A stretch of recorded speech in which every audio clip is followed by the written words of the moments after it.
we're performing To This Day by Shane K. When I was a kid, I used to think that pork chops and karate chops were the same thing. I thought they were both pork chops. And because my grandmother thought it was cute, because they were my favorite, so let me keep doing it. Not really a big deal until one day before I realized fat kids were not designed to climb trees. I fell out of a tree and bruised the right side of my body. I didn't want to tell my grandmother about it because I was scared I'd get in trouble for playing somewhere that I should not have been. A few days later, the gym teacher noticed the bruise and I got sent to the principal's office. From there, I was sent to another small room with a really nice lady who asked me all kinds of questions about my life at home. I saw no reason to lie. As far as I was concerned, life was pretty good. I told her, whenever I'm sad, my grandmother gives me karate chops. This led to a full-scale investigation, and I was removed from the house for 3 days. Until they finally decided to ask how I actually got the bruises. News of the silly little story quickly spread through the school, and I earned my first nickname, Pork chop. To this day, I hate pork chops. And I'm not the only kid who grew up this way, surrounded by people who used to say that rhyme about sticks and stones, as if broken bones hurt more than the names we got called, and we got called them all. So we grew up believing no one would ever fall in love with us. That we'd be lonely forever. That we'd never meet somebody to make us feel like the sun was something they built for us in their tool shed. So broken heartstrings bled the blues as we tried to empty ourselves so we would feel nothing. Don't tell me that hurts less than a broken bone. That an ingrown life is something surgeons can cut away. There's no way for it to metastasize. It does! She was 8 years old. Our first day of grade 3 when she got called ugly. We both got moved to the back of the class so we would stop getting bombarded by spitballs.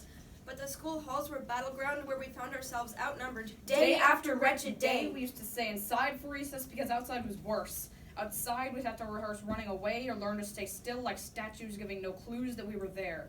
In grade 5, they taped a sign to her desk that read, Beware of dog. To this day, despite a loving husband, She doesn't think she's beautiful because of a birthmark that takes up a little less than half of her face. kids used to say she looked like a wrong answer that someone tried to erase but couldn't quite get the job done. and they'll never understand that she's raising 2 kids whose definition of beauty begins with the word Mom, because they see her heart. Before they see her skin, Because she's only ever always been amazing.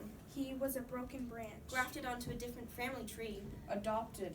Not because his parents opted for a different destiny. He was 3 when he became a mixed drink of One part left alone and 2 parts tragedy. Started therapy in 8th grade. Had a personality made up of tests and pills. Lived like the uphills were mountains and the downhills were cliff. 4/5 suicidal, a tidal wave of antidepressants, and an adolescence of being called pauper. 1 part because of the pills, 99 parts because of the cruelty. In grade 10, a kid who could still go home to mom and dad had the audacity to tell him, get over it, as if depression is something that can be remedied by any of contents found in a first aid kit. To this day, he is a stick of TNT lit from both ends. Could describe to you in detail the way the sky bends in the moments before it's about to fall. And despite an army of friends who all call him an inspiration, he remains a conversation piece between people who can't understand. Sometimes being drug-free has less to do with addiction and more to do with sanity. And we weren't the only kids who grew up this way. To this day, kids are still being called names. The classics were stupid and spaz. Seems like every school has an arsenal of names getting updated every year. And if a kid breaks in a school and no one around chooses to hear, do they even make a sound? Are they just the background noise of a soundtrack stuck on repeat when people say things like kids can be cruel? Every school was a big top circus tent, and the pecking order went from acrobats to lion tamers, from clowns to carnies. All of these were miles ahead of who we were. We were freaks! Lobster Club boys and bearded ladies, oddities, juggling depression and loneliness, playing solitaire, spin the bottle, trying to kiss the wounded parts of ourselves and heal. But at night, while the others slept, we kept walking the tightrope. It was practice. And yes, some of us fell. But I want to tell them that all of this is just debris, left over when we finally decide to smash all the things we thought we used to be. And if you can't see anything beautiful about yourself, Get a better mirror. Look a little closer. Stare a little longer. because there's something inside you that made you keep trying despite everyone who told you to quit. You build a cast around your broken heart and signed it yourself. You signed it. They were wrong. Because maybe you didn't belong to a group or a clique. Maybe they decided to pick you last for basketball or for everything. Maybe you used to bring bruises and broken teeth to show and tell but never told. Because how can you hold your ground if everyone around you wants to bury you beneath it? You have to believe that they were wrong. They have to be wrong.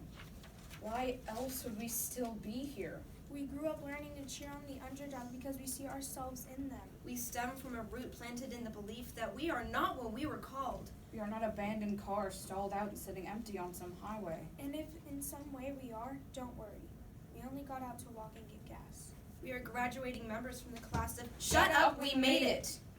Not the faded echoes of voices crying out names will never hurt me. Of course they did. But our lives will only ever always continue to be a balancing act that has Less to do with pain and more to do with beauty.